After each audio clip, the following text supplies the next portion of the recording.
Okay, welcome back mga scalper. Mabilisang sundot lang kay API and meron tayong lesson na tutunan ngayong araw. Ito nga yung technical analysis natin ng signal na binabantayan sa API. So what happened is na-break niya na yung flag pattern na ginawa natin and silipin natin sa 15 minutes. Ito yung nangyari. So nagkaroon ng breakout which is big volume and big candle. So confirm na yan ang uptrend, hindi na natin nabantayan yung kagabi. So nakita natin na lumilipad ngayon kaya nakasundo tayo. So what happened is itong breakout na to sa resistance natin and nagform siya ng doji ulit. So undecided agad yung market and sinundan siya ng green candle. So meaning nasa buyers pa rin yung momentum and yung resistance na yan na ganito. So after ng breakout na yan, itong candle na to naka-enter ako dito.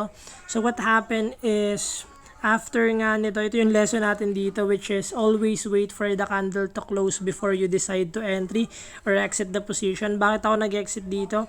Since red candle to, sobrang tagal niya naging red and may volume siya so nag-expect ako na magre-reverse but before nga mag-close, naging green candle siya and naging 7% pa. Still a good trade, nakakuha ko ng 1% dito kay API and meron tayong lesson na tutunan ngayong araw.